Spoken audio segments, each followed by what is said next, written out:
네, 계속해서 소식 전해드리겠습니다. 미중 통상 갈등이 전면전으로 치달으면서 우리나라가 입을 이 수출 피해가 최대 367억 달러, 우리 돈 약 39조 원에 이를 것이라는 분석이 나왔습니다. 네, 미중 간 상호 합의를 해도 우리 수출은 피해가 불가피하다고 합니다. 취재기자와 이야기 나눠보도록 하죠. 김성경 기자, 지금 미국과 중국이 상호 취약점을 노렸는데 양측의 노림수가 뭘까요? 네, 일단 미국 같은 경우는 중국의 철강이나 알루미늄에 이제 고율 관세를 부과하겠다고 했는데 이는 중국의 미래 먹거리 산업을 조준했다고 보고 있습니다. 또 중국도 트럼프 대통령의 표밭이자 또 아픈 손가락으로 불리는 미국 농산물의 보복 관세로 대응을 했는데요. 이렇게 서로 아킬레스건을 겨냥하면서 무역 전쟁에 돌입을 했습니다. 이는 단순한 통상 전쟁이 아니라 양국 간의 국제 무역의 주도권, 또 나아가서는 미래 산업의 주도권을 쟁취하기 위한 이 패권 경쟁으로 분석이 되고 있습니다. 네, 이런 미국과 중국 간 무역 전쟁, 이에 따른 우리 수출 피해액 얼마나 될까요? 한국무역협회가 이 미중 통상 갈등 양상을 이 세 가지 시나리오로 해서 추산을 해봤습니다. 네. 상호 합의할 경우, 그리고 예고대로 미국이 중국 대중 제재를 시행할 경우, 마지막으로 통상 분쟁이 확산될 경우입니다. 최악의 시나리오는 세 번째로 미중 무역 전쟁이 유럽연합 등으로까지 확산이 되면은 미중 그리고 EU의 관세가 지금보다 10%포인트 인상될 것으로 보고 있습니다. 이렇게 되면 전 세계 무역량이 6% 감소하면서 우리 수출은 연 6.4%, 367억 달러가 감소할 것으로 추산됐습니다. 네.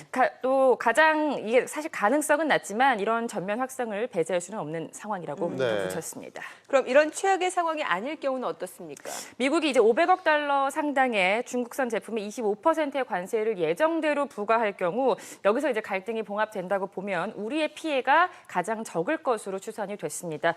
미국의 대미 수출이 0.9% 정도 줄면서 한국의 총 수출은 0.03%, 약 1억 9천만 달러가 감소할 것으로 전망이 됐는데요.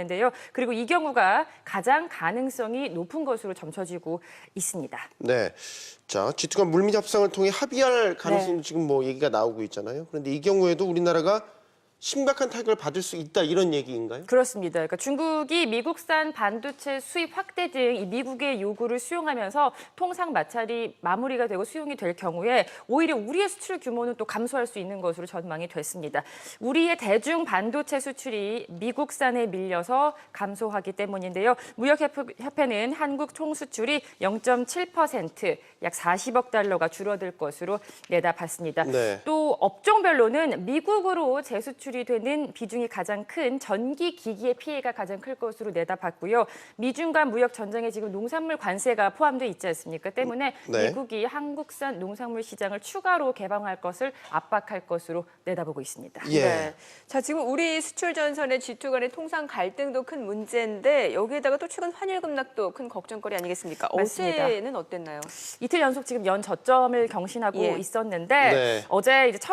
어제도 1,050원대 중반으로 떨어졌는데 이제 약간의 소폭 반등을 나타냈습니다.